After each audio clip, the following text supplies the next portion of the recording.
प्रणाम दोस्तों, स्वागत है आपका मेरे इस YouTube चैनल साहित्य सागर में। एक दुनिया समानांतर की कहानियों की श्रृंखला में आज मैं आपके लिए लेकर आई हूँ उषा प्रियमवदा की लिखी कहानी मछलियाँ। इस कहानी में 4 पात्र हैं: मनीष, नयनतारा मुखर्जी उर्फ मुकी, विजय लक्ष्मी यानी विजी और नटराजन। विजी जो है पटना की रहने वाली है तथा मनीष और विजी की सगाई हो चुकी है। मनीष के लगातार दबाव डालने पर विजी मनीष के पास वॉशिंगटन आ जाती है, लेकिन तब तक मनीष मैक्सिको चला जाता है। नए देश में वह अकेली है। इस दौरान नटराजन, जो मनीष का दोस्त तथा रूममेट है, विजय लक्ष्मी को सहारा देता है तथा उसको नौकरी पर लगवाता है। उसके रहने की व्यवस्था मुखी के कमरे पर करता है। मुखी नटराजन तथा मनीष की कॉमन फ्रेंड है। नटराजन जो है उसे विजी से हमदर्दी है तथा दिल के किसी कोने में विजी के लिए थोड़ी सी चाहत भी है, लेकिन क्योंकि विजी की सगाई हो चुकी है वह नटराजन की ओर ज़्यादा ध्यान नहीं देती। तो शुरू करते हैं कहानी मछलियाँ। विजी सड़क के किनारे खड़ी है। पतझड़ की सुनहरी रंग भरी शाम सड़क और इमारतों पर छाई हुई है।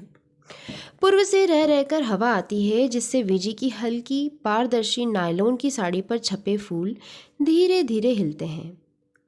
सारे दिन के बाद जूड़ा ढीला हो नीचे गर्दन पर टिका है और बैम्बू क्लिप का एक सिरा मांस में निरंतर चुभ रहा है। विजी अकेली नहीं है, पास ही नटराजन भी खड़ा है, पर विजी ने नटराजन की ओर से मुंह फेर लिया है क्योंकि विजी की आंखों में आंसू हैं। विजी नहीं चाहती कि नटराजन जाने कि वह रो रही है। 3 महीनों के बाद लौटकर विजी ने जो समाचार सबसे पहले सुना वह यह था कि नटराजन शीघ्र ही मुकी नयनतारा मुखर्जी से शादी करने जा रहा है। कहाँ वह डायन और कहाँ यह बेचारा नटराजन। विजी चाहती है कि इस बात का बुरा न माने कि नटराजन को मुकी अच्छी लगती है, कि मुकी ने विजी को निमंत्रण नहीं दिया, कि स्वयं नटराजन ने अब तक एक बार भी नहीं पूछा कि विजी तुम आओगी ना। अगर पूछे तो विजी को वह सब कहने का अवसर मिले जो हृदय में कल से उमड़ घुमड़ रहा है। शाम को सड़क पर आवाजाही बहुत बढ़ जाती है। लाल बत्ती के बदलने पर दोनों सावधानी से सड़क पार करने लगे। कुछ दूर चलने पर भीड़ और रोशनियों वाली सड़क अचानक ही अंधियारी और उदास दिखने लगती है। अब नटराजन को विजी का चेहरा स्पष्ट नहीं दिखाई देता। यहाँ खड़े होकर वह विजी का सिर अपने सीने से लगा लेना चाहता है, क्योंकि उसका उदास सा दुखी चेहरा नटराजन से नहीं देखा जाता। पर वह स्वयं जानता है कि वह ऐसा नहीं करेगा। नटराजन को अपने संयम पर गर्व है और उसके मन में यह संतोष है कि उसने कभी विजी के सम्मुख अपनी भावनाओं को नहीं व्यक्त किया। जो अभी तक विजी से गोप्य रखा है उसे अब कहने की जरूरत भी क्या है। विजी का घर पहले आता है। वह वहाँ एक पल ठिठकी और बोली, आओ एक कप कॉफ़ी पीकर चले जाना। विजी के स्वर में आग्रह न था, आत्मीयता भी न थी, पर कुछ था अवश्य। नटराजन जाते जाते रुककर खड़ा हो गया। मुकी को पता लगेगा तो वह बहुत बुरा मानेगी। विजी और मुकी में लंबी अनबन है। विजी तो मुकी का नाम तक नहीं सुन सकती, पर नटराजन अभी तो स्वतंत्र है। उसने देखा कि विजी दरवाजे के ताले में चाबी डालकर घुमाते हुए मुड़कर देख रही थी कि वह आता है या नहीं। अच्छा, नटराजन ने कहा। विजी ने दरवाज़ा खोला, अंदर जाकर बत्ती जलाई। आओ, अपने पर्स को मेज़ पर रखते हुए विजी ने कहा। नटराजन ने कमरे के मध्य में खड़े होकर चारों ओर नज़र दौड़ाई। दीवार पर एक एयर इंडिया का पुराना कैलेंडर, मैक्सिकन बास्केट के शेड वाला लंबा लैंप, सोफे पर छींट वाला वही खोल। चाय पियोगे या कॉफ़ी? विजी ने पूछा और उत्तर की आशा में विमनस्क भाव से खड़ी रही। कॉफ़ी हो तो कॉफ़ी, नहीं तो एक गिलास पानी भी चलेगा। लगता है मीठा बोलना भूल गए हो। कौन, मैं कि तुम? मैंने तो मीठा बोलना जाना ही कब था। मीठा तो वह बोलती है। विजी ने कहते कहते अपने को रोक लिया और रसोई की ओर चली गई। कमरे से रसोई का दरवाज़ा दिखता था। नटराजन ने कुर्सी से थोड़ा सा आगे उठकर पूछा, कौन? विजी रसोई के अंदर हो गई, जिससे नटराजन को न दिख सके। तब नटराजन ने कुछ स्वास्थ्य सी अनुभव करते हुए पैर फैलाकर सामने रखी मेज पर टिका दिए। रसोई में से पानी गिरने की झरझर आवाज़ आ रही थी। खिड़की के प्लास्टिक के पर्दों के उस पार कुछ नहीं दिखता। अमेरिका के इस शहर में विजी नाम की लड़की के घर में अकेले बैठे नटराजन को इस समय कुछ भी असंगत नहीं लगता। वह भूल सा जाता है कि कुछ ही दिन बाद वह एक दूसरी लड़की से विवाह करने जा रहा है।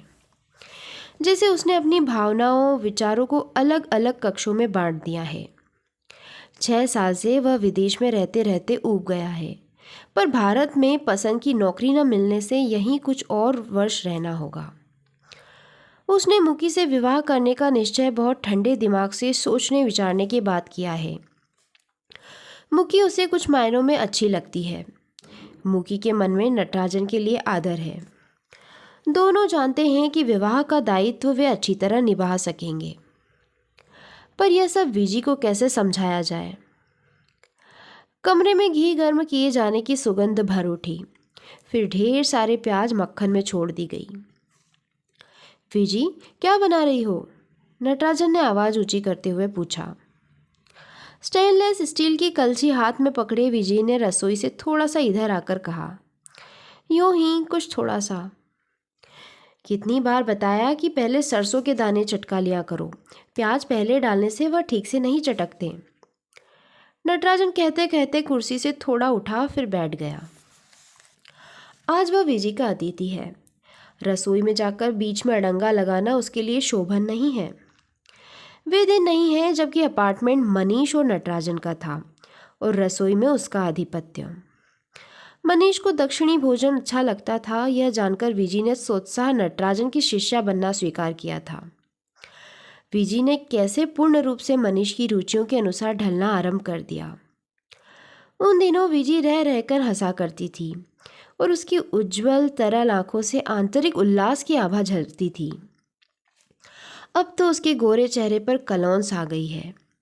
हंसी जैसे होठों को हल्के से छूकर लौट जाती है। विजी 2 तश्तरियों में उपमा ले आई और मेज पर रखकर कॉफ़ी लेने वापस लौट गई।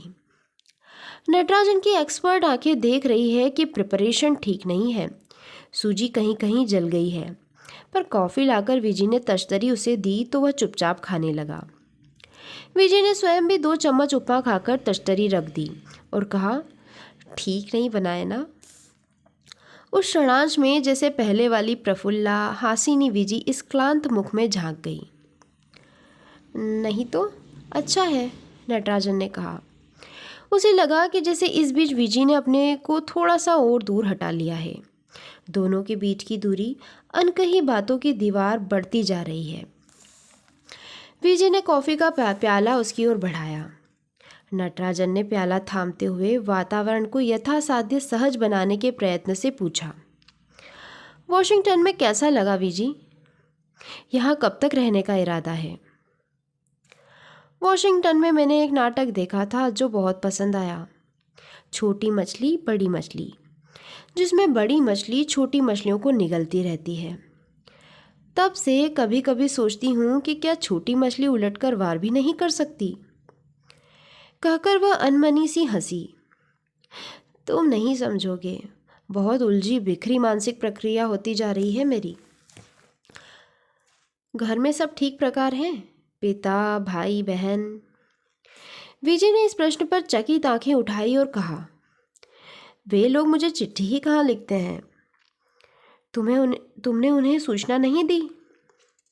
इतना लड़ भिड़कर इतने गर्व के साथ चली आई थी, ये किस मुख से लिखती कि शादी टूट गई है, मनीष का जी मुझसे भर गया है। विजय की बात में हल्की हल्की कड़वाहट है। नटराजन नहीं चाहता कि यह बात आगे बढ़े। विजय और मनीष के विवाह न करने में मुकी का जितना हाथ रहा है, नटराजन से छिपा नहीं है। इस नाटक का वह आद्योपांत दर्शक रहा है। थोड़ी कॉफ़ी और दोगी? उसने पूछा। बाहर अंधेरा गाढ़ा हो गया है। कमरे में लैंप शेड की झिंझरियों से निकलकर दीवार पर गिरता प्रकाश अच्छा दिखता है। विजी ने अपने बालों में अटका क्लिप निकालकर मेज पर रख दिया और सिर को धीरे धीरे कई झटके दिए जिससे बाल पूरे खुल जाएं। और तुम कैसे हो? ठीक हूँ। और तुमने समाचार तो सुना ही होगा, नटराजन ने हल्के से पूछा। पर झगड़ने का मूड अब विजी पर भी नहीं था। वह एकाएक असीम थकान से भर उठी। दाईं बाह फैलाकर उसने सोफे पर टिका दी। हाँ, विजी के स्वर से नटराजन को कुछ अंदाज न हुआ कि विजी की क्या प्रतिक्रिया है। पर विजी ने सायास आंखें पूरी खोलकर पूछा, अच्छा नटराजन, तुम्हें वो बहुत पसंद है? बहुत अच्छी लगती है, उसके बिना रह नहीं सकते। नटराजन चौंक गया। एकाएक कुछ उत्तर न दे पाकर वह विजी को देखता रह गया। जानती हूँ, विजी ने कहा। उसकी आंखें लंबी लंबी है, वह सोफिस्टिकेटेड है, कार चलाती है, अंग्रेजी में कविताएं लिखती है, पीली मछलियाँ पालती है। वह सबको अच्छी लगती है, तुम्हें, मनीष को, सबको। पहले विजी का कंठ रुद्ध हुआ, फिर ढेर सारे आंसू आंखों में उमड़ आए। पर वह कहती गई, मैं उसके आगे क्या हूँ? अत्यंत क्षुद्र, उपेक्षणीय। मुझे तो तुम निमंत्रण पाने तक का अधिकारी नहीं समझते। नटराजन उठकर विजी के पास बैठ गया। कैसी पागलपन की सी बातें कर रही हो विजी? तुम्हें क्यों नहीं बुलाएंगे? मुकी आजकल बहुत बिजी है, इसी से निमंत्रण भेजने में देर हो गई होगी। नटराजन कह रहा है और मन ही मन अपने को धिक्कार रहा है। क्यों उसमें स्पष्ट बात कहने का साहस नहीं है। अनेक बार चाहने पर भी मुंह से विजी को न जता सका कि वह उसके लिए कितनी प्रिय है। 6 वर्षों के इस दीर्घ प्रवास में अनेक युवतियों से परिचय हुआ, पर विजी के मात्र नैकट्य से उसमें जो प्रतिक्रियाएं होती थी वह नटराजन के लिए एक नया ही अनुभव था। पूरी तरह जानते हुए कि विजी मनीष की वाग्दत्ता है कि कुछ ही महीनों में दोनों विवाह कर लेंगे, नटराजन को विजी के बारे में सोचना भला लगता था। दिन भर अपने को काम में व्यस्त रखने पर भी यह आशा मन में जगी रहती कि शाम को शायद विजी मनीष से मिलने आए। मनीष के पास उन दिनों पैसों की बहुत तंगी थी, इसलिए विजी को अधिक घुमाने फिराने के बजाय वह संध्याएं अपार्टमेंट में बैठकर बियर पीते और संगीत सुनते हुए गुजारता था। विजी इधर उधर अत्यंत उदास भाव से मंडराती थी और नटराजन दोनों के अकेलेपन में बाधक न बन अपने कमरे में लेटा हुआ पुस्तक पढ़ता हुआ दीवार के उस पार विजी की हंसी सुना करता था और एक सुगंध सी सारे घर में छाई रहती थी। पर वह दिन अब नहीं है। नटराजन अब बैठकर उन खोए दिनों की याद में सिर नहीं धुनेगा। अगले सप्ताह वह नयनतारा मुखर्जी नाम की एक सोफिस्टिकेटेड लड़की से शादी करेगा। मनीष और विजी के साथ जिस दायरे में घिर गया था उसे काट फेंकेगा। मुगी फाइन आर्ट की छात्रा है, वह तांबे के पात्र गढ़ती है, चित्र बनाती है। नटराजन ने विवाह से पहले अपने बैंक के अकाउंट में उसका नाम भी चढ़वा दिया है और उसे पूरी छूट दे दी है। मुकी की राय से एक नई अपार्टमेंट बिल्डिंग की 5वीं मंजिल पर 3 कमरों का फ्लैट ले लिया गया है। मुकी ने डेनिश पद्धति का फर्नीचर ऑर्डर किया है। उसकी एक मित्र पर्दे बना रही है। मुकी ने अपने को नए घर में सजाने में व्यस्त कर लिया है। नहीं, मुकी के साथ घर जमाकर रहना नटराजन को बुरा नहीं लगेगा, पर यहाँ बैठे बैठे मन में वेदना की एक खरोंच बाकी है। यह पास बैठी रुदिता विजी मन में कितनी अपनी है, वह शायद मुकी कभी ना होगी। नटराजन एक दर्शक रहा है, उसे इससे अधिक प्राप्त न होगा। नटराजन एकाएक कठोर हो आया। ऐसी छिन्न दलित तो विजी कभी न थी। बंधु बांधवों से दूर सुबह से शाम तक परिश्रम के बाद अकेले संध्या और रात बिताते हुए विजी को कैसा लगता होगा, इसका नटराजन कुछ कुछ अनुमान लगा सकता था। और ऐसी साधना मनीष के लिए, मनीष जिसने एक बहुत ठंडे अनासक्त भाव से नटराजन से कह दिया था, विजी के लिए मेरे मन में अब कुछ नहीं बचा। वह बहुत सीधी सरल अनकॉम्प्लिकेटेड लड़की है, मुझे बांध सके, संतुष्टि दे सके ऐसी मानसिक गहराइयाँ उसमें नहीं है। मुझे पत्नी चाहिए तो मुकी जैसी कलात्मक, स्फूर्तिदायक, इंटेलेक्चुअल। फिर मुकी भी उसे बांध न सकी। विजी, रो मत, नटराजन ने कहा। कितना चाहती हूँ कि दृढ़ बनूं, पर फिर न जाने क्यों दुर्बल हो आती हूँ। क्यों मेरे आंसू नहीं रुकते। विजी, तुम अब भी? हाँ नटराजन, मनीष कहा करता था कि प्यार चुक जाता है, भावनाएं मर जाती है। अक्सर सोचती हूँ कि मुझ में ऐसा क्यों नहीं हुआ। मैं क्यों निर्मम कठोर नहीं हो पाती। मुकी मुझ पर हंसती थी। मेरे भारतीय संस्कारों पर मुझे इस पर लज्जा नहीं है कि मैं उसकी तरह आधुनिक नहीं हूँ। विजय कुछ याद आने पर चुप हो गई। कुछ देर वह दीवार को एकटक ताकती रही। फिर उसने आंखें पोंछकर झेंपी सी मुस्कान होठों पर लाकर कहा, न जाने क्यों तुम्हें सम्मुख पाकर मैं बिखरने लगती हूँ। जो कुछ मन की तहों में छिपा छिपा कर रखती हूँ, तुम्हारे आगे चीख चीख कर कहना चाहती हूँ। वहाँ अधिक बैठे रहना नटराजन को असहनीय प्रतीत होने लगा। वह उठ खड़ा हुआ और कुर्सी पर पड़ा अपना कोट पहनते हुए कुछ तल्खी से बोला, इसकी चिंता न करो विजी, मैं हमेशा हर एक की बातें सुनने को उद्यत हूँ। जैसे नटराजन एक बहुत कन्वीनियंट व्यक्ति है जिससे सभी अपने अपने मन की बात कह देते हैं, पर उसके अंदर भी तो कुछ है जो काटता रहता है, हर समय घूमता रहता है। कमरे से बाहर आकर ठंडी हो आई रात में नए घर की ओर चलते हुए नटराजन की आंखों के आगे विजी का आहत दमनी हो आया चेहरा घूमता रहा। फिर अपने ऊपर आक्रोश भी कि जो स्वयं ही आहत है उसे और दुखी करने से क्या फायदा। अगर चुपचाप उसकी बात सुन लेता तो क्या हो जाता। पर साथ ही मन में थोड़ी सी झुंझलाहट, खूब झकझोर कर विजी को जगा देने की इच्छा कि मनीष अब नहीं लौटेगा। फिर वह क्यों उसके नाम को पकड़े बैठी है। मनीष ने तो कभी जरा भी विजी की सुविधा या सुख का ख्याल नहीं किया। एक ही मकान में मनीष के साथ रहकर उसके स्वभाव व प्रवृत्तियों से अच्छी तरह परिचय हो गया था, और यह मनीष सा लापरवाह व्यक्ति ही कर सकता था कि लगातार पत्र लिख लिख कर विजी को भारत से बुलाए और उसके पहुंचने से पहले ही प्रतीक्षा करने से ऊब अकेला मैक्सिको चल दे। उसके जाने के बाद नटराजन घर में अकेला रह गया था। एक सोई सी दोपहर में फोन बजने लगा और एक डरी सी रुआं सी आवाज मनीष को पूछने लगी। मनीष को अब भी अनेक आवाजें पूछा करती थी। इस बार जो कुछ नटराजन ने सुना उससे वह कुछ क्षण स्तब्ध बैठा रह गया।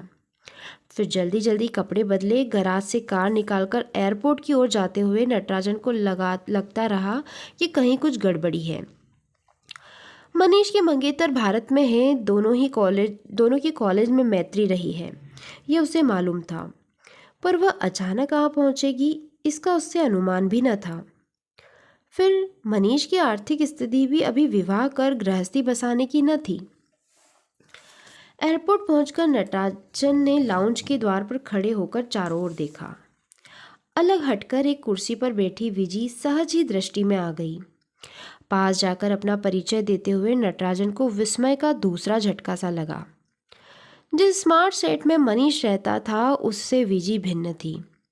उसके वस्त्र, केश विन्यास और झिझकते हुए स्वर में स्पष्ट निम्न मध्यम वर्गीयता थी। नटराजन ने उससे कुछ मिनटों तक बातें की। यह उसे याद नहीं, पर उसका सार यह था कि वह चिंतित न हो। नटराजन उसके रहने का प्रबंध कर देगा और शाम को वह फ़ोन पर मनीष से बातें कर ले, फिर जैसा भी कुछ निश्चय हो। यह सब कहते हुए नटराजन को गोरे चेहरे पर दो बड़ी बड़ी तरल विश्वास भरी आंखों का ही ज्ञान रहा। उसी क्षण उसके मन में उस पर छां करने, उसे कभी कोई कष्ट न होने देने की भावना जन्म आई। विजी उसके साथ आकर कार में बैठ गई और कार जब शहर की ओर चली तो विजी अपने को संयत न कर सकी। नटराजन की ओर पीठ करते हुए वह दाईं ओर थोड़ा सा मुड़कर बैठ गई और बाहों पर सिर रखकर रोती रही। कितनी दुबली पतली असहाय सी लग रही थी तब। नटराजन के मन में मनीष के प्रति अत्यंत क्रोध उमड़ आया। बाद में जब जब भी विजी का पक्ष ले मनीष से लड़ा, मनीष ने विद्रूप भरी हंसी से कहा, विजी को तुम चाहते हो ना, इसी से उसका दुख तुमसे सहा नहीं जाता। मनीष के कनाडा चले जाने के बाद नटराजन के मन में एक बहुत छोटी सी आशा जगी थी। पर वह शीघ्र ही जान गया था कि विजी उसे सदा एक करुणामय मित्र की तरह समझती है। प्रेमी या पति वह कभी नहीं हो सकता। नया घर अभी भी तरतीब से सजा है। कमरे के बीच में कुर्सी पर मूकी बैठी है और सामने मेज पर झुकी हुई लिफाफों पर पते लिख रही है। नटराजन दरवाजे से टिककर खड़ा हो जाता है और मूकी को कुछ देर ताकता है। मूकी ने बादामी रंग की रेशमी साड़ी पहन रखी है। गले में बड़े बड़े अनगढ़ मनकों की लंबी काली माला है। बिना बाहों का ब्लाउज, गोल चिकनी सांवली बाहें। नटराजन को देखकर मूकी ने कलम रख दी और हल्की सी मुस्कुराहट उसके चेहरे पर फैल गई। जिस पर मूकी बैठी है, पूरे कमरे में अंधेरा अंधेरा सा है। प्रकाश का एक वृत्त मेज पर है, लिफाफे के ऊपर। क्या अब तक लेब में थे? मूकी ने पूछा। मूकी अपेक्षाकृत मंद स्वर में बोलती है, पर वह अस्वाभाविक नहीं लगता। नटराजन आकर मेज के पास खड़ा हो गया। मूकी की आंखें सचमुच लंबी है। पलकों पर बरौनियां जहाँ उगती है, शायद आईलाइनर से खींची गई काली रेखा है। बरौनियां घनी है और आंखों पर छाया सी है। माथे से ऊपर सवारे गए बाल कानों को पूरा ढके हुए हैं। होठ बहुत फीके गुलाबी।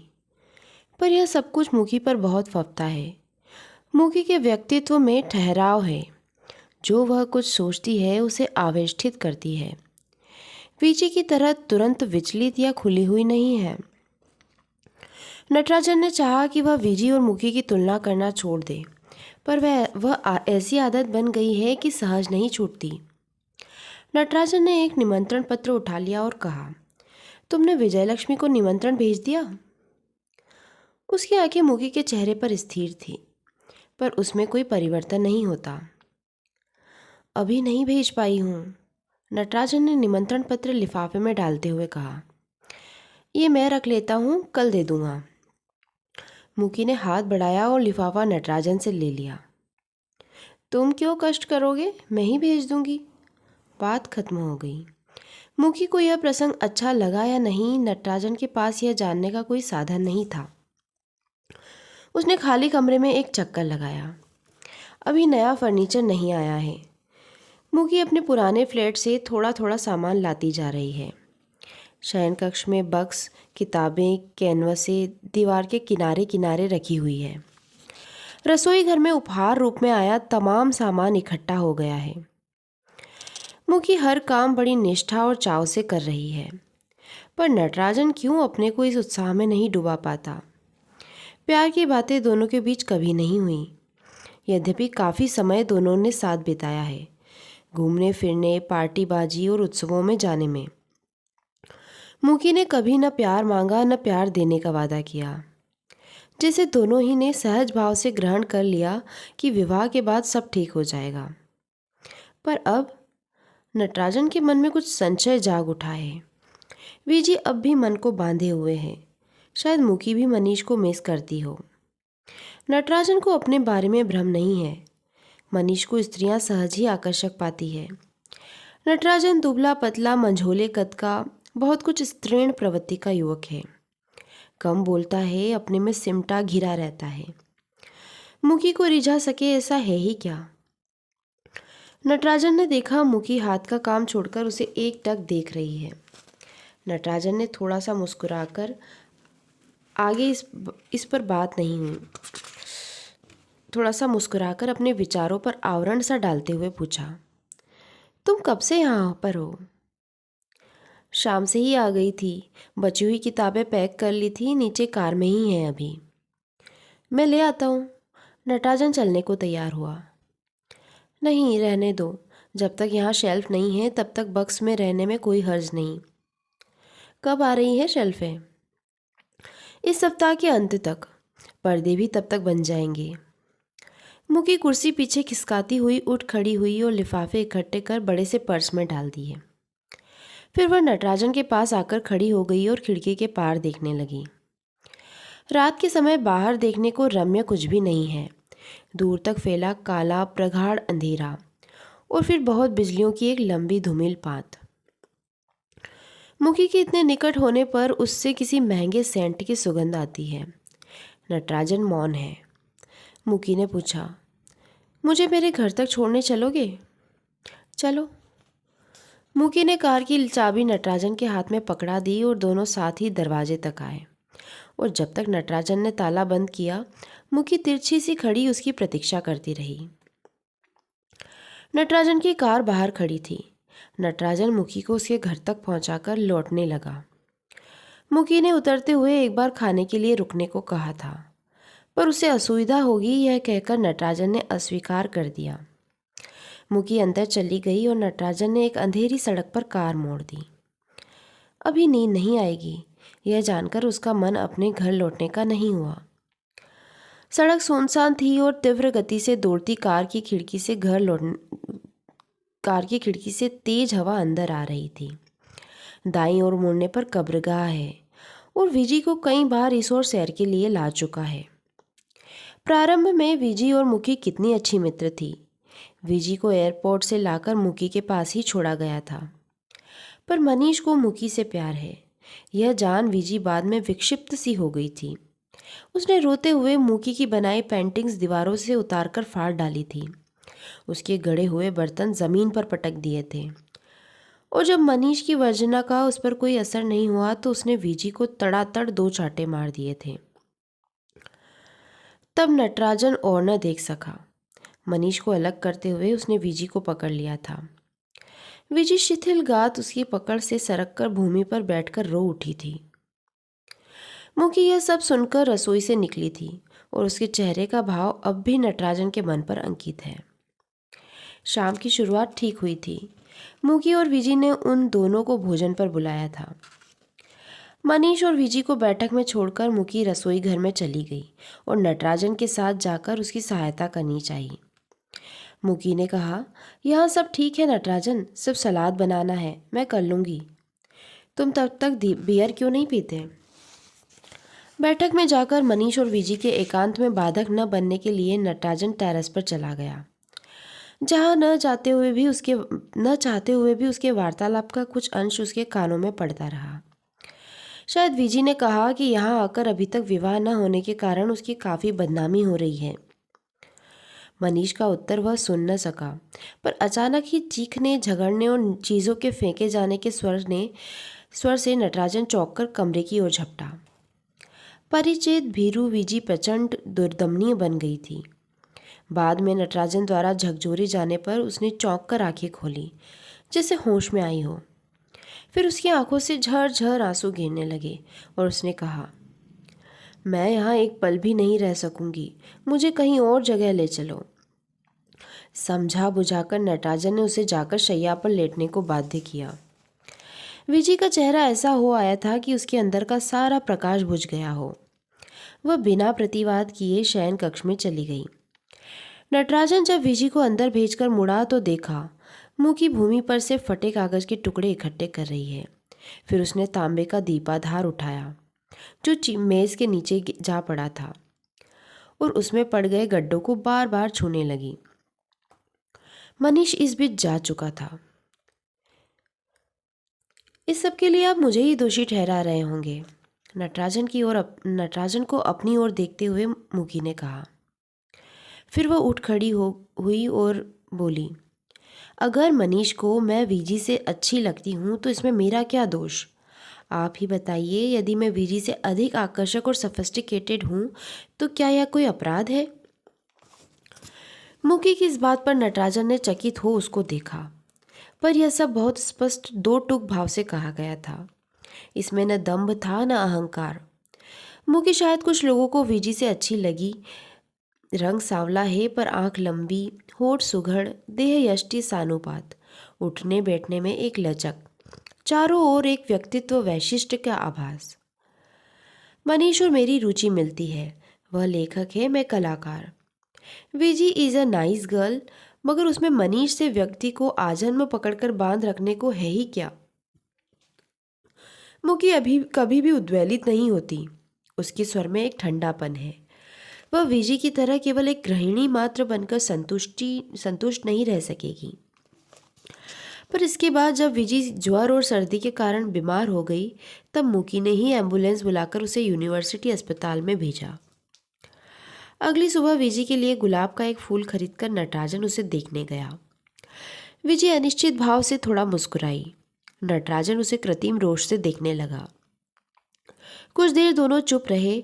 तकिए के सिरहाने टेकी विजी हाथों में गुलाब की लंबी ठंडी डंडी घुमाती रही। फिर पतली सी आवाज में बोली, एक काम कर दोगे? कहो। कहीं एक छोटा सा सस्ता सा अपार्टमेंट ढूंढ दो। मैं उस डायन के साथ नहीं रहूंगी।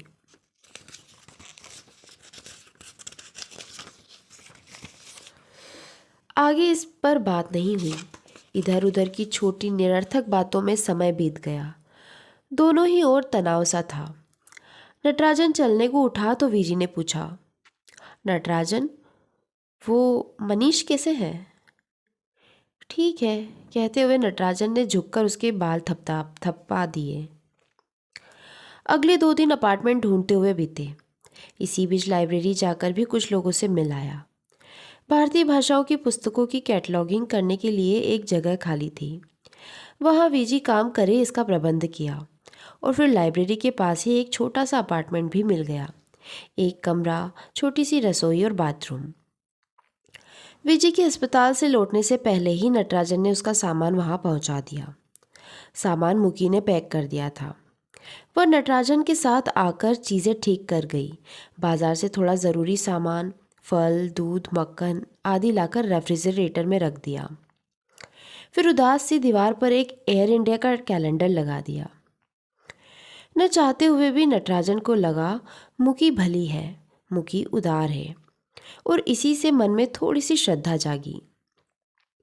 विजय ने लौटकर पहली बार अपना नया घर देखा। कुछ देर चुपचाप खड़ी रही, फिर कहा, तुमने सामान जमाने की क्यों जहमत की?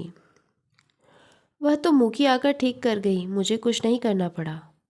ओह, विजय ने कहा और दूध की बोतल सिंक में उलट दी। विजय, मेरे सामने फिर उसका नाम मत लेना नटराजन, विजय ने कहा। इसी स्मृति से जुड़ा एक और प्रसंग है। नटराजन प्रायः विजय की ओर चला जाता था, चाहता कि उसे किसी तरह उलझाए रखे, जिससे विजय को अधिक सोच विचार कर अपने को दुखी करने का मौका न मिले। कभी उसे सिनेमा ले जाता और यदि समय हुआ तो 30-32 मील दूर वॉशिंगटन, विशेषकर जब मार्च अप्रैल में वहाँ चेरी के फूल खिलने लगे।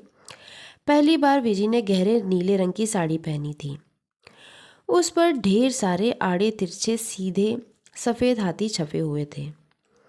उस साड़ी के गहरे नीलेपन ने विजय के चेहरे का गोरापन बढ़ा दिया था और वह बहुत कोमल, अनछुई सी लग रही थी। बाद में जब कभी भी विजय को बाहर जाते देखा तो उसी साड़ी में।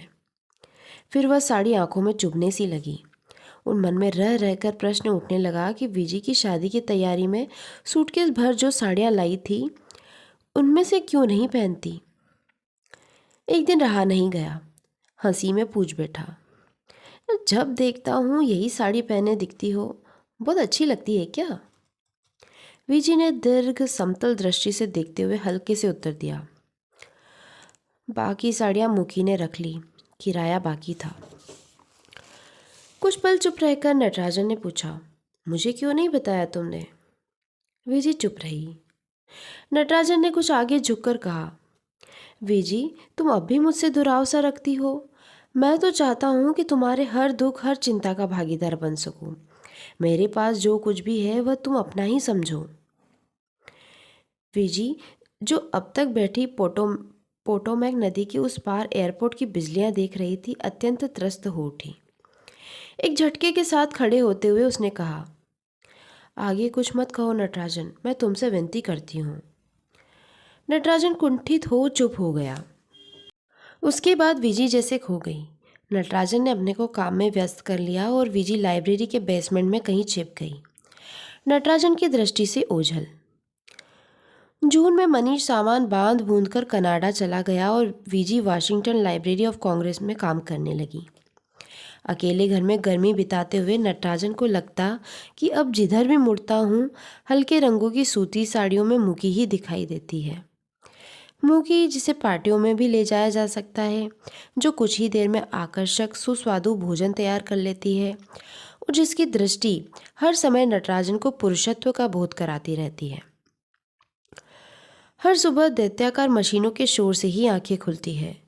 घर के बिल्कुल पास यूनिवर्सिटी की एक बड़ी सी बिल्डिंग बन रही है। उस समय जागकर विजी निश्चल पड़ी हुई सीमेंट की मशीन का भारी घरघराना सुनती रही और रह रह कर लगता रहा कि ऐसी ही एक मशीन के बीच आकर वह चूर चूर हो गई है। कई दि, कई दिनों से वही सब फिर दोहराया जा रहा है। पहले मन पर छा जाने वाली घनघोर उदासी, बिना कुछ खाए हुए पूरा पूरा दिन बिता देना और एक अव्याख्येय आकुलता से ऊपर नीचे डोलते रहना। वीजी अपने को धोखा नहीं दे पाती। वह जानती है कि मुकी और नटराजन का विवाह उसे जरा भी नहीं रुच रहा है। वॉशिंगटन से मैरीलैंड लौट रही थी कि मिसेस चंदोला से भेंट हो गई। बोली, मुकी अब लड्डू खिलाने वाली है। क्यों? वीजी ने पूछा। नटराजन और मुकी ब्याह करने जा रहे हैं। आप ही इनविटेशन लिखे हैं, आप ही बांट रही हैं। तुम्हें नहीं मिला क्या? मिसेस चंदेला मुकी को कभी नहीं अच्छी लगी। उसकी झुंझलाहट थोड़ी सी और बढ़ गई जब उन्होंने आगे कहा, तुम्हारी बारी कब आ रही है विजय लक्ष्मी? कनाडा कब जा रही हो? वह बिना कुछ कहे आगे बढ़ गई, पर मन में कुछ आस रहा था। एक बार भी नटराजन ने व्यक्त नहीं किया कि मुकी से उसकी मित्रता है, और मित्रता इतनी बढ़ गई है। विजय ने चाहा कि एक ऊह के साथ इस बात को मन से झटक दे, पर वह तो कुंडली सी मार मन और विचारों में जम गई थी। विजय ने वसंत की उस संध्या को याद किया जब नटराजन ने घुमा फिराकर यह कहना चाहा था कि उसे विजय अच्छी लगती है। विजय ने नटराजन को एक मित्र के रूप में ही देखा था। तब वह घबरा उठी थी कि यदि नटराजन को स्पष्ट कहने का अवसर दिया तो उत्तर में न कैसे कहा जाएगा। उसके कितने एहसानों से लदी हुई थी और नटराजन को पति रूप में स्वीकार करना तब असंभव सा लगा था। नटराजन बहुत भला था, सहायता करने को तत्पर, उदार, विशाल हृदय। पर विजय को तब भी आशा थी कि शायद मनीष उसके पास फिर लौट आए। 3 महीनों में अलग अकेले वॉशिंगटन में रहकर विजय ने बार बार इस बारे में सोचा था। अपने को अनेक प्रकार से समझाया था और अंत में इस निश्चय पर पहुंची थी कि मनीष की जगह नटराजन नहीं ले सकता। यह ठीक है, पर नटराजन के साथ भी नई जिंदगी गढ़ी जा सकती है। इसलिए विजय बहुत कुछ इस मनस्थिति में थी कि यदि नटराजन ने फिर यह प्रसंग छेड़ा तो वह कह देगी कि उसे सब कुछ स्वीकार्य है। पर यहाँ आकर जाना कि मुकी ने एक बार फिर उसे अब पराजित कर दिया है, निमंत्रण तक बढ़ गए हैं, और विजय अपने को इन झूठे सपनों में बहलाती रही कि नटराजन को वह बहुत बहुत अच्छी लगती है और नटराजन उससे फिर पूछेगा। अब मुकी की गर्दन पकड़कर उसे भींचने की इच्छा होती है। मन होता है कि उसकी कॉफ़ी में जहर मिलाकर पिला दे, उसके अपार्टमेंट में आग लगा दे और सिल्क की तहों में लेटी मुकी लपटों में घिर जाए और उसकी चीखें धुएं और चटकती खिड़कियों में खो जाए। विजी ने माथे पर हाथ रख लिया, जिसे इन विचारों पर प्रतिबंध लगा देगी। पर मुकी के लिए जो वैर भाव रोम रोम में भिद गया है, उसे कम से कम अपने से नहीं छिपाया जा सकता। विजी चाहती है कि कुछ ऐसा कर सके जिससे मुकी तड़प कर रह जाए, जिससे बहुत बहुत दिनों तक उसके मुख पर हंसी न आए और वह ऊंचा दर्प भरा सिर नीचे झुक जाए। नटराजन के कहने से वह मुकी के पास रहने को तैयार तो हो गई थी, पर उस पहली ही भेंट में वह जान गई थी कि मुकी ने एक दृष्टि डालकर उसे हे जानकर त्याग दिया है। विजी को मुकी में ऐसा विशिष्ट तो कुछ नहीं दिखाई दिया। साधारण रंग रूप, कटे हुए बाल कानों को पूरा ढके हुए थे और अकेले घर में भी बहुमूल्य साड़ी पहने थी। और तब विजी अपने को बहुत शैबी, बहुत हल्का सा अनुभव करने लगी। बाद में जाना कि मुकी के पिता अत्यंत धनिक थे और उसकी सारी शिक्षा विदेश में हुई थी। 3 साल अमेरिका में रहकर भी उच्चारण इंग्लिश था। यह फ्रेश 3 कॉफ़ी हाउस में गई रात तक बैठी रहती थी, ऊंची साहित्यिक बातें करती थी और अंग्रेजी में कविताएं लिखती थी, जो कभी कभी भारत में छप भी जाती थी। विजय अपने स्वभाव के झेंपूपन पर कभी कभी लज्जित हो जाती और अपनी भारतीयता पर मुकी और उसके मित्रों के व्यंग से कभी कभी छिपकर रो लेती। वह स्मार्ट या आधुनिक नहीं है, यह जानती थी। होती भी कैसे, बीए में पहली बार लड़कों के साथ क्लास में बैठना हुआ। तब भी सब लड़कियां झुंड बनाकर क्लास में जाती, साथ साथ बैठती और इकट्ठे ही लौट आती। मनीष से परिचय तो मौसी के घर हुआ और उन्होंने भी जैसे आंखें बंद कर ली और दोनों के मिलने जुलने पर रोक न की। शायद सोचती होंगी कि मृत बहन की लड़की इसी तरह ठिकाने लगे। वैसे घर में किसी को कोई चिंता न थी। सगाई की रस्म ऐसे ही हुई थी, न इधर से कोई आया न उधर से। मनीष के यहाँ चले आने के बाद भी पत्र व्यवहार होता रहा और 1 साल बाद अपने लौट आने के बजाय उसने वीजी को बुला भेजा। तो वीजी ने अपनी माँ के गहने मौसी के द्वारा ही बिकवा कर आने का प्रबंध किया था। पिता नाराज हुए थे, विमाता भुनभुनाई थी, पर गहने नाना के दिए हुए थे इसलिए किसी का वश नहीं चला। पर यहाँ पहुँचने पर पाया कि मनीष मैक्सिको गया है। यह बात विजी को बहुत खटकी थी, पर करती भी क्या। उन लंबे कार्यहीन दिनों को नटराजन ने ही भर दिया था। अपनी लैब से छुट्टी पाकर रोज ही उसे सैर के लिए ले जाता, कभी कभी वॉशिंगटन में पूरा दिन बीत जाता। तब मुकी ने अजीब बहकी बहकी बातें करना शुरू कर दी थी। एक दिन बोली, मनीष लौटने पर पाएंगे कि उनकी भावी पत्नी को उनके मित्र ने हड़प लिया है। क्या? विजी ने अचकचाकर पूछा। कैसी भोली हो, उनकी आंखें नहीं देखती, तुम्हारे चेहरे से हटती नहीं है। नटराजन की तो लैब थी और वह थे, किसी लड़की से मतलब न था। अब रोज वॉशिंगटन की सैर होती है, कभी लिंकन मेमोरियल घुमाया जा रहा है, कभी जेफरसन। मुकी उस समय कैनवास पर रंग लगा रही थी। ब्रश को थोड़ा सा हवा में उठाकर बोली, और वीजी, यदि तुम्हारी जगह मैं होती तो दोनों में नटराजन को ही चुनती। 6 साल से यहाँ है, पीएचडी है, इंडिया जाकर जोरदार नौकरी मिलेगी। यहाँ भी 8,000 तो मिल ही रहे होंगे। मनीष के पास तो एक टुटपुंजिया फेलोशिप ही है। विजय से कुछ देर कुछ भी कहते न बना। फिर उसने कहा, कैसी बातें करती हो मुकी, नटराजन मेरे लिए बड़े भाई के समान है, मैं उन्हें इसी दृष्टि से देखती हूँ। मुकी हंसने लगी। ब्रश रखकर उसने आगे झूल आए बालों को पीछे करते हुए कहा, तुमने भी क्या वही संकुचित गली मोहल्ले वाली बात कही। नटराजन तुम्हारे भाई कैसे हो गए? वे मैसूर के हैं, तुम पटना से आई हो। तुम में और नटराजन में केवल एक रिश्ता है। तुम एक सुंदर स्वस्थ युवती हो और वे एक ऐसे युवक हैं जिन्हें तुम अच्छी लगती हो। ऐसी सिचुएशन में मालूम है क्या होगा? बस मुकी, मुझे और कुछ नहीं सुनना।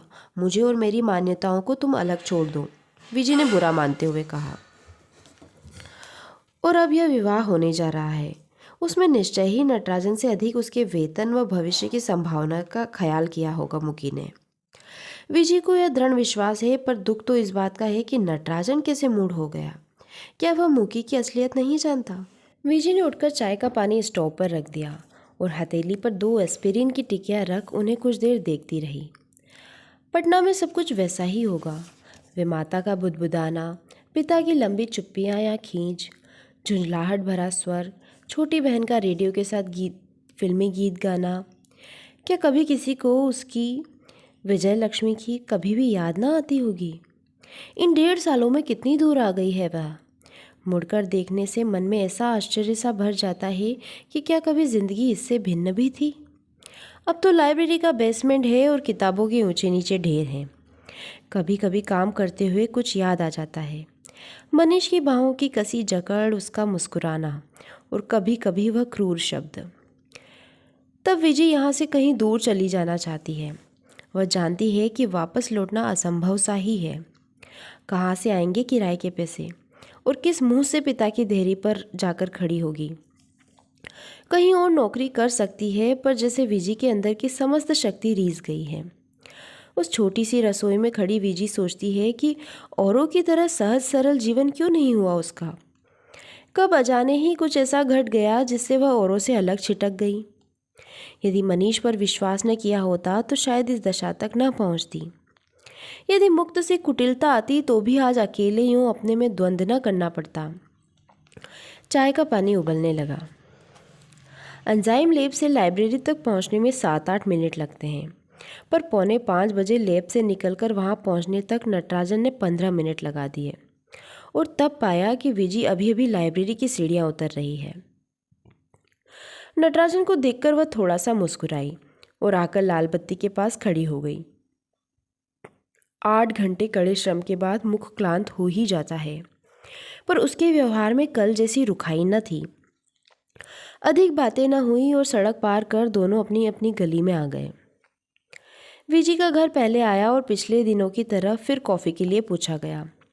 स्वीकृति देकर नटराजन अंदर आया तो एकाएक मस्तिष्क में कौंध गया कि यदि विजी ने कॉफ़ी के लिए न पूछा, उसे उसके रास्ते चले जाने दिया होता तो बहुत बुरा लगता। नटराजन विजी के पीछे पीछे रसोई तक चला गया और बोला, एक प्रार्थना है। क्या? विजी के प्रश्न भरे नेत्र उसके मुख पर ठिठक गए। आज खाने को कुछ न बनाना। उसके कहने के ढंग पर विजी थोड़ा सा हंस दी। नटराजन को वह हंसी उजली सी धूप सी सुखद लगी। बहुत बुरा बना था ना, फिर भी तुमने खा लिया। विजी की रसोई इतनी छोटी है कि 2 लोग खड़े नहीं हो सकते। सिंक में एक प्लेट पर पानी गिर रहा था। विजी ने कॉफ़ी नापकर पर्कुलेटर में डालते हुए कहा, तुम चलकर बैठो, मैं अभी आई। नटराजन वापस लौट आया। कुछ देर में जब विजी लौटकर आई तो टूटी हुई मैत्री पुनः स्थापित हो गई। ऐसा ही कुछ भाव उसके मुख पर था। नटराजन ने मेज पर पैर टिका लिए थे, उन्हें समेट लिया और कहा, तुम्हारे किसी काम में बाधा तो नहीं दे रहा हूँ विजी? न, विजी ने अपनी साड़ी की सलवटें चिकनी सी करते हुए कहा। व्यस्त तो तुम होंगे आजकल। कुछ विशेष नहीं, अगले सप्ताह छुट्टी पर जाने से पहले लैब में थोड़ा काम निपटाना है बस। अपार्टमेंट तो ठीक हो गया है, फर्नीचर आने पर जमाना बाकी है। विजी कल से अधिक रिलैक्स लग रही है। उसने हरे रंग की बिना किनारे की सूती साड़ी पहन रखी है। वह इधर काफ़ी दुबली हो गई है। चेहरे पर पीलापन सा है, पलकें घनी हैं और नीचे तरल आंखें चमकती है। वो उसे एकटक दिखता रहा। एक बात कहूँ, बुरा तो न मानोगे? विजी ने पूछा। रसोई में कॉफ़ी पर्कुलेटर खुदबुद करने लगा और कॉफ़ी की सुगंध पूरे कमरे में छा गई। कहो। बहुत आनंदित उत्सुक दूल्हे नहीं दिखते, कुछ अनमने, कुछ उदास से नजर आते हो। नटराजन चौंक गया। संभलने के लिए कुछ क्षण लेता हुआ बोला, जैसे कि तुम दिखती थी उन दिनों, उल्लसित, निरंतर मुस्कुराती हुई। विजी रसोई में जाकर पर्कुलेटर ले आई और मेज पर रखती हुई बोली, अब सोचती हूँ कि वे भी क्या दिन थे। कितने सपने, कितनी उमंगें, कितनी नादान, कितनी विश्वास भरी। इन 1.5 वर्षों में कितनी पक गई हूँ, जैसे 10 वर्ष जी लिए हूँ। तुम्हें अकेले रहना अच्छा लगता है? अकेले रहना तो नटराजन किसे अच्छा लगता है। कभी खिन्न हो जाती हूँ, दीवार से सिर टकराना चाहती हूँ, फिर अपने आप को संभाल लेती हूँ। इसी में किसी उपलब्धि की चेष्टा करती हूँ। नटराजन को लगा विजी सचमुच बड़ी हो गई है। पहले तो रह रहकर हंसती थी और निरर्थक बातें करती थी। अच्छा नटराजन, तुमने बताया नहीं, तुम इस विवाह से प्रसन्न हो? पूछ तो लिया, पर उसी क्षण विजी को लगा कि इतना उद्धत व्यक्तिगत प्रश्न उसे न पूछना चाहिए। जिसे रह रहकर भूल जाती है कि नटराजन के जीवन में एक नया आयाम आ गया है। वह मुगी का पति बनने जा रहा है। विजी अब उसके लिए कुछ नहीं, कभी कुछ थी, अब मात्र परिचिता है। अब मुकी उसके जीवन के समग्र अनुभवों की संगिनी बनेगी। हाँ विजी, मुकी सचमुच बड़ी भली, बहुत अच्छी है, विजी ने कहा। नटराजन ठठाकर हंस पड़ा। छल कपट तुमसे नहीं निपटा विजी, मुकी की प्रशंसा करने का प्रयत्न न करो। मैं जानता हूँ कि तुम उसकी परछाई तक से घृणा करती हो। आश्चर्य है कि मुझे तुमने अब तक घर से बाहर क्यों नहीं किया। विजी का चेहरा अप्रतिभ हो आया। क्या लोग बदलते नहीं? धारणाएं नहीं बदल सकती? ओ विजी, यू आर सो स्वीट। अच्छा, कॉफ़ी दोगी या नहीं? विजी के पास से उठकर नटराजन अपने घर आया। अलमारी में थोड़े से आवश्यक कपड़े छोड़ उसने बाकी चीज़ें सूटकेस में रखी और फिर मुकी को उसके घर फ़ोन किया। खाली घर में घंटी देर तक बजती रही। नटराजन ने जान लिया कि वह नए घर में होंगी। वह लिफ्ट से ऊपर जाने के बजाय सीढ़ियाँ चढ़ने लगा। उसने पाया कि वह सीटी बजा रहा था। दरवाजे खटखटाने पर मुकी ने खोला।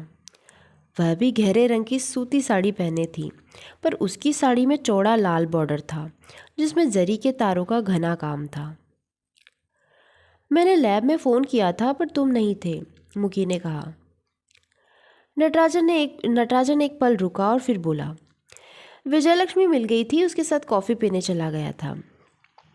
मुखी दरवाजे के पास से हट गई और बोली, शेल्फें आ गई है, मैं किताबें लगा रही थी।